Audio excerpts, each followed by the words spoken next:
Alright, so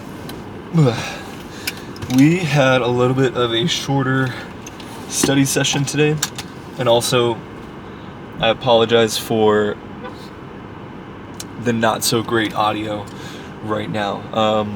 I thought I had my cord for the microphone to connect, or the receiver to connect to the camera, but it is not in my microphone set, or like my mic little pack. So all good, we ball. I am sorry for the lack of audio quality on this, but let's go over what we learned today. So we went over healthy mental state. So this was the first module in the stress management module. So pretty short one today.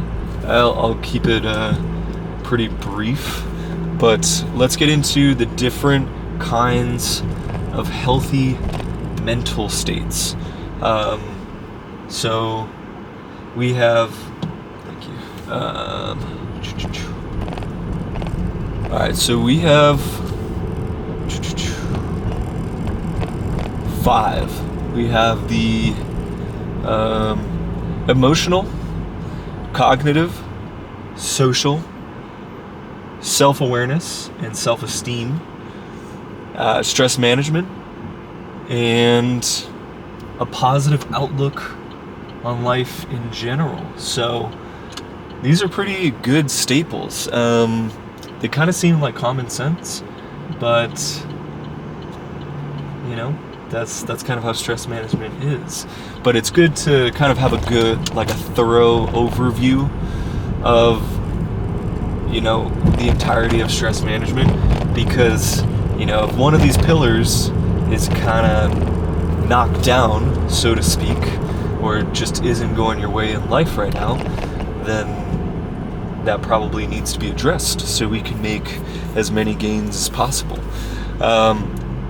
And also to just live your best life. Like, I know I always talk about, more muscle gain, no fat gain, bring your best look to stage, but there's a lot more to life than bodybuilding, like, we are freaking human, and there's a lot more to life than just bodybuilding. Like, bodybuilding is a great base, but we have relationships outside of bodybuilding, we have all sorts of things, careers, we have families, we have, just a whole life outside of it. We want to travel, we want to do all these different things, and just secluding yourself to just bodybuilding and just thinking about bodybuilding 24/7, depending on how you're thinking about it, that might actually be hindering your performance in bodybuilding. It's kind of like when you're trying to solve an issue and you just need an outside perspective or somebody to think outside the box so that you can see what the issue is, address it, and solve it.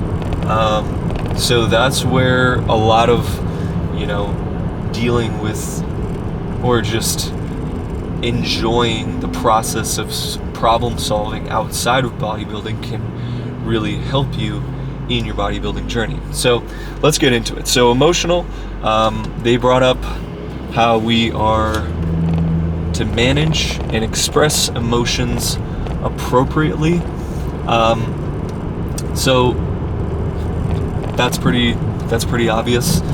You don't want to lose your shit on stage, and you don't want to lose your shit in other areas of your life. Pretty straightforward. You want to maintain resilience. So, dude, I've had these days where you're just kind of, for some reason, just down in the dumps or anxious about something. And, dude, it happens. It freaking happens. We're human. Like, for whatever reason that is occurring, that's That's completely normal. It happens to everyone. But I think the healthy thing to do is to address whatever's going on, get to the underlying reason, and, let it run its course. But also at the same time, don't let it hold you back more than it has to. Let the necessary evil, if you will, run its evilness. Just let it do its thing. And then, when it's time, and there's nothing that I could say that would be like, this is the right time. But when you feel like it's the right time, when you intuitively know, okay, this season of my life of being anxious or depressed or whatever else, just stressed in general, it's over, and I'm ready to move on. And that's a really mature thing to do, to grow into, and to really just know when it's the right time to move on. That's pretty much what I'm trying to say. Alright, so the next one, speaking of moving on, is cognitive. So with this one, we are like the main thing behind a healthy mental state in the cognitive realm is 3 things: to think clearly, to have proper decision making and timely decision making, I might add, and then to solve problems efficiently. So yeah, that's kind of an interesting one. I remember seeing this TED Talk about, I think it was this doctor or someone who was basically reframing problems as situations, because we should realistically, I forget what exactly his point was, but I thought that was a pretty interesting distinction, because reframing problems as situations makes it much more doable to engage with it and see how we can be with it and embrace it and learn from it, rather than continuously see it as a problem and have that bog us down. Because at the end of the day, like, if you're constantly seeing everything as a problem, then you're probably not going to have that much fun in life. You're probably going to, be a little more pessimistic and negative, and that just does not sound like a very growth mindset oriented way of living life. So I think seeing problems for what they really are, and first acknowledging them more as situations, whether negative or positive situations, I think that's a very good way of stepping back and seeing it for what it really is, and then engaging with it however appropriate. That's my 2 cents on that.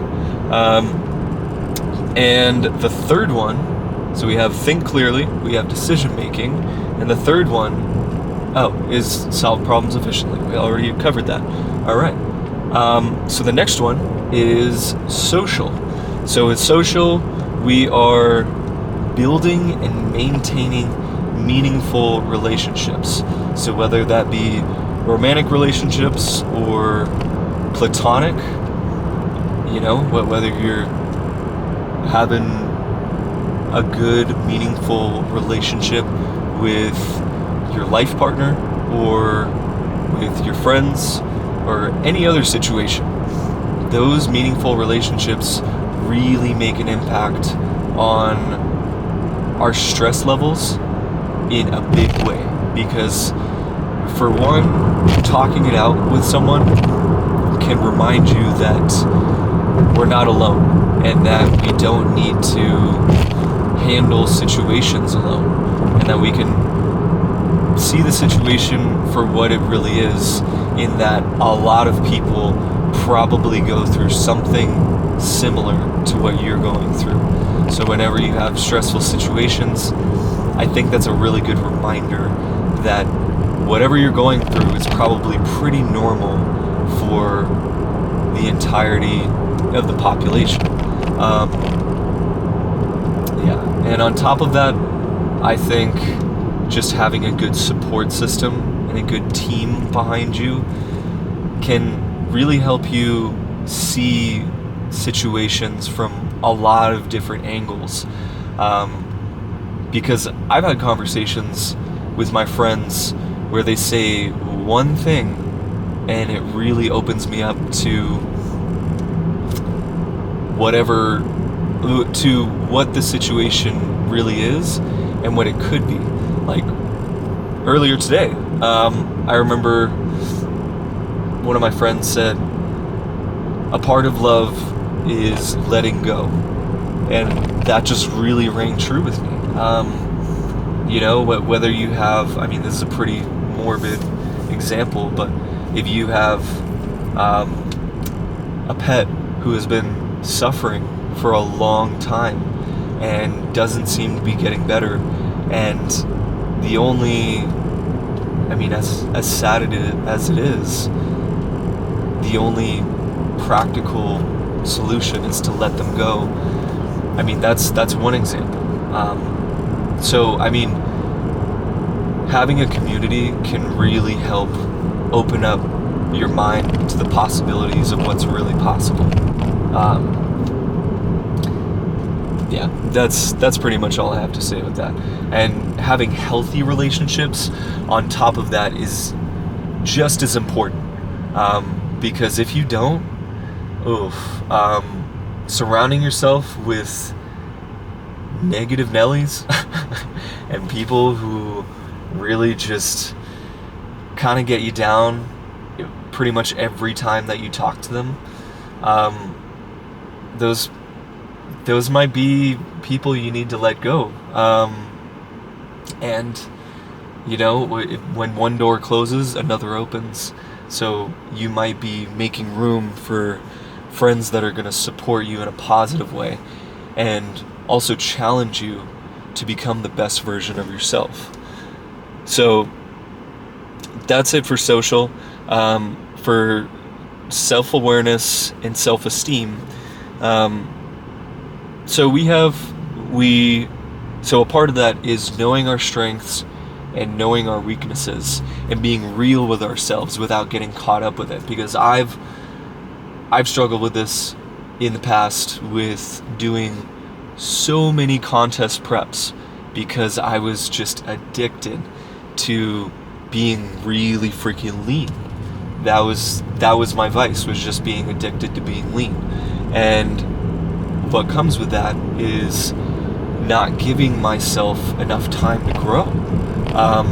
Even though in bodybuilding, that is a huge part of it, is having enough muscle to stand out in the competition. So I think that's a really important one. And on top of that, just knowing, giving yourself the credit for the strengths that you already have is also another one, where you're not getting into this self-depreciating thing for attention to other people, like, oh man, yeah, I'm not that big, I got small arms, even though you have 18-inch arms. Okay, be real with yourself. Look at the situation realistically, and I think you'll be good. But then also addressing the weaknesses and not getting caught up in it, not being like, woe is me. I'm really, my chest is small. God, I'm never gonna get a big chest. Nothing like that. That doesn't help anything. Just seeing it for what it is and taking the practical steps to improve on whatever you have. I think that's a really good balance. So self-awareness of your strengths and weaknesses is the first one. And then the second one is also just having a sense of self-worth. So I kind of touched on that a little bit. But just knowing that you are worthy and you have a purpose. I mean, you're alive. Like, we're alive. We're all here. There must be a reason behind it. And you can get into like a whole philosophical debate about it. But at the end of the day, wouldn't it make sense that since we're here and we're conscious that we're here, that all of us have a reason for being here? You know, it kind of makes sense. And so, I don't know. I'm not saying that that's the right way, but I'm just saying have a sense of self-worth. Like, you are important, you're special. I'm not going to get into the whole, like, self-help book type stuff, but you're freaking awesome, dude. You are awesome. So, own it. That's all I'm trying to say. Alright. Stress management. So this one has to do with coping with challenges. So whether you're in prep, or whether you're in off-season, or whether you're just going through a rough time in life, going through a bad breakup, going through getting fired from your job, whatever it is, we will find a way to bounce back. There is always a way.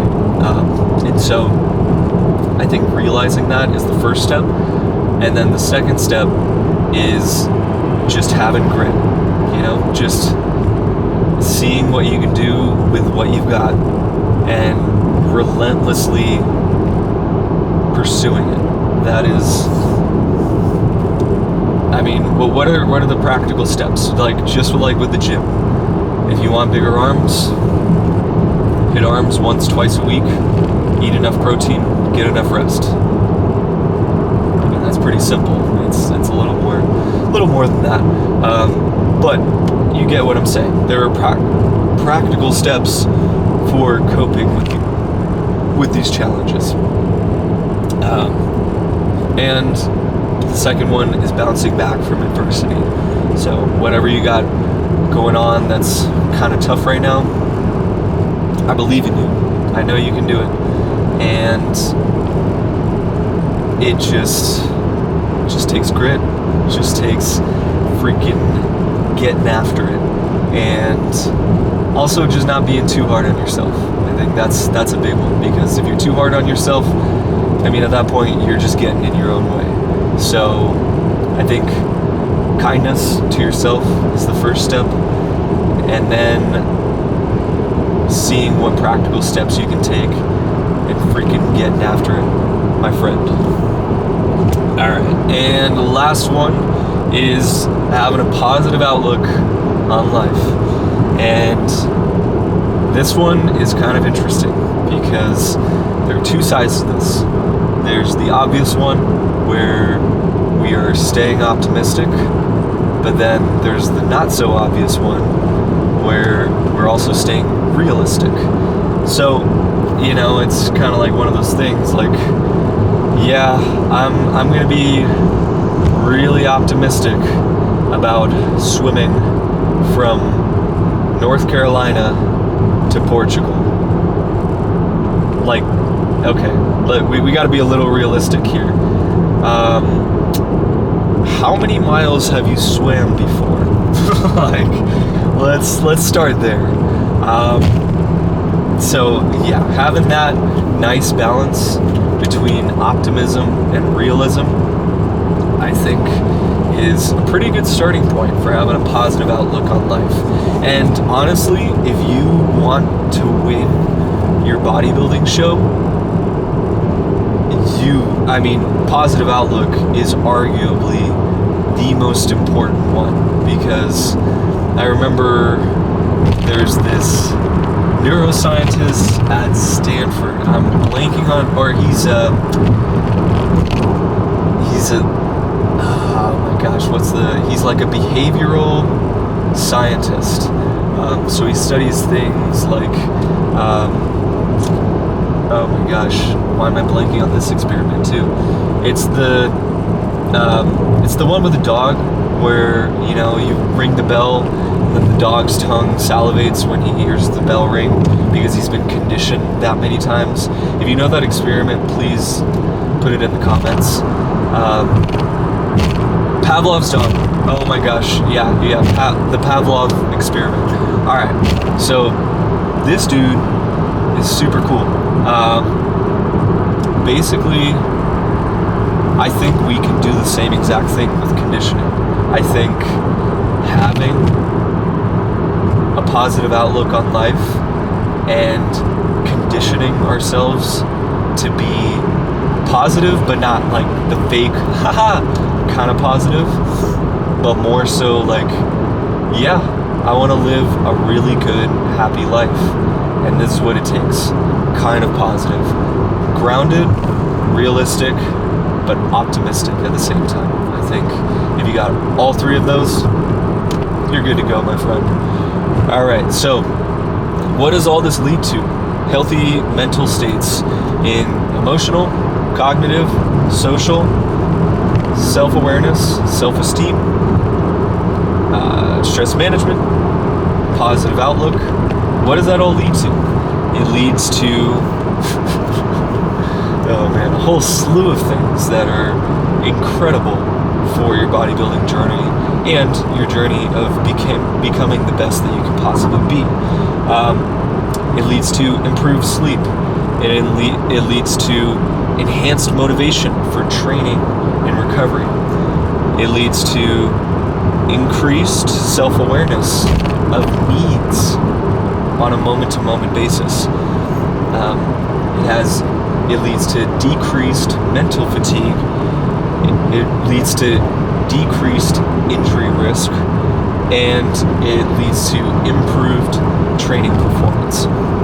So I would say looking after your stress management in whatever way seems fit is very, very important for bodybuilding needs. And I think that's a multi-directional approach. You know, I think with all this, we kind of have to have community set in. You have to have some sort of stress management practice. You know, like whether it's meditation, whether it's painting, or like a creative practice, whatever it is, whatever feels like play to you but looks like work to others. I always say that. I stole that from Naval Ravikant because it is so good, and it just reminds you that life is freaking fun. If you make it fun, that is for certain. So, yeah, I mean, all that being said, that is what leads to healthy mental state, and that's what I went over in the first 2 modules of stress management. I think it was more like 1.5. I have a little more to go with the stress management module that I'm on right now. But that being said, this has been a lot of fun, and I think in the next few days I'm going to take the Alex Hormozzi approach, and I'm just going to bomb this.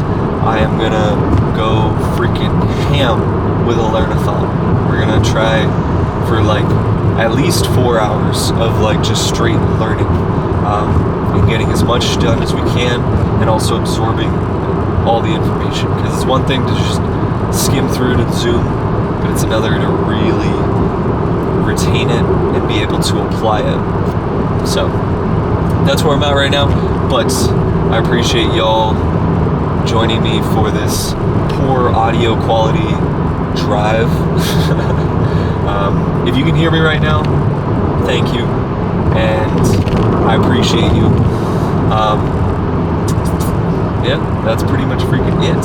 I am gonna go to Safeway right now, pick up a few things, get some gas, head home, spend time with my family, and get ready for chest tomorrow. That's gonna be freaking fun. And get ready for the rest of the stress management modules. And then I think after that, it's gonna be either nutrition or training. So I'm pretty excited. It's gonna be fun. But anyways, have a good night, y'all. I will see you tomorrow.